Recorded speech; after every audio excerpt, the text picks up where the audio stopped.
There's a power empaths possess that narcissists fear more than rage, more than confrontation, more than exposure. Carl Jung wrote about the withdrawal of projection moment you stop feeding others your energy disguised as explanations. And when this power activates, the people who drained you for years suddenly can't touch you anymore.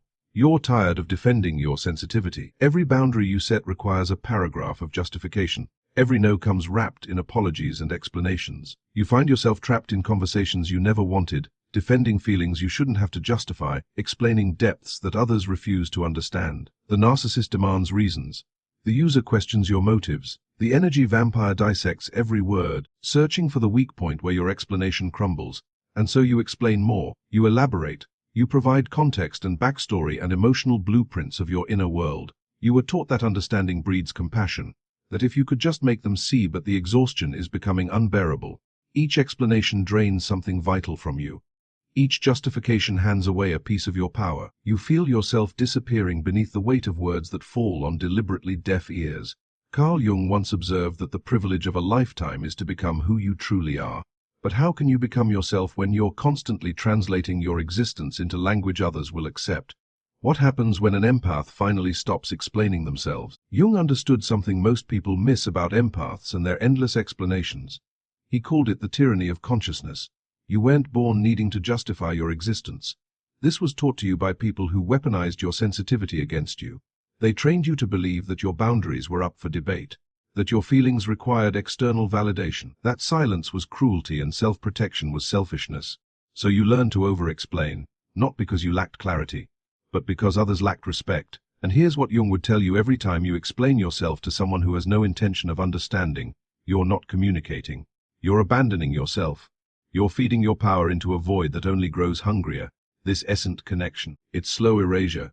The moment an empath stops explaining themselves, they stop participating in their own diminishment. Because explanation assumes the other person has the authority to judge your choices.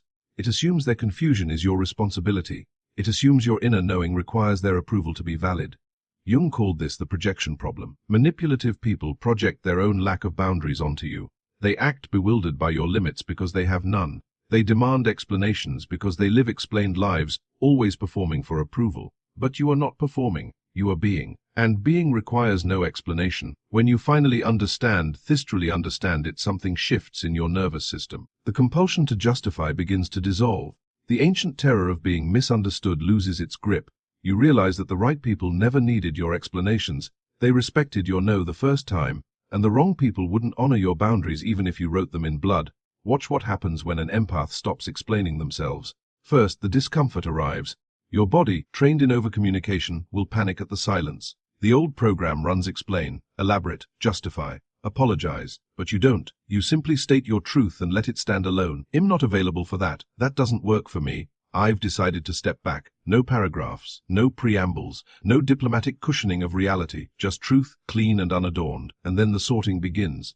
The manipulators reveal themselves immediately. They escalate. They demand reasons. They call you cold, harsh, changed. They are right about one thing: you have changed. You've stopped feeding them your life force disguised as explanations. Jung believed that what you resist persists. The people who fight your boundaries are the ones who most needed them.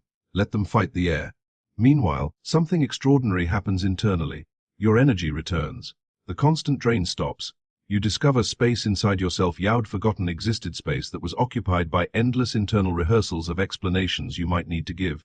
Your intuition sharpens. When you're not constantly translating yourself for others, you can finally hear yourself. Decisions become clearer. Boundaries become natural. You move through the world with a new kind of grace. Not the performing grace of people-pleasing, but the authentic grace of someone who belongs to themselves. The external world responds to this shift. People sense the change before you speak. Your energy no longer invites negotiation. Those who respected you deepen their respect. Those who used you begin to fade away. You attract different people now. People who understand that no is a complete sentence. People who honor mystery and autonomy. You become, as Jung described, individuated, separate, whole, unapologetically yourself. On the other side of explanation lives a version of you that the wounded empath could barely imagine. This version doesn't dim their light to make others comfortable. They don't perform emotional labor for people who wouldn't return the gift. They don't believe that love requires self-erasure or that boundaries require justification. They understand what Jung meant when he said the most terrifying thing is to accept oneself completely. You terrified yourself with all those explanations. You tried to make yourself acceptable, digestible, safe, but you were never meant to be safe. You were meant to be sovereign. The empath who stops explaining themselves doesn't become cold. They become contained. They don't lose their sensitivity. They gain discernment. They don't stop caring. They stop caring for those who never cared back. This is your power, to be fully yourself without permission, to set boundaries without negotiation, to honor your inner knowing without external validation. The world told you that silence was cruelty and self-protection was selfishness. Jung knew differently. He understood that the individuated soul owes no explanation for its existence. You are not a rough draft requiring others' edits. You are the final version, and the final version doesn't explain. It simply is.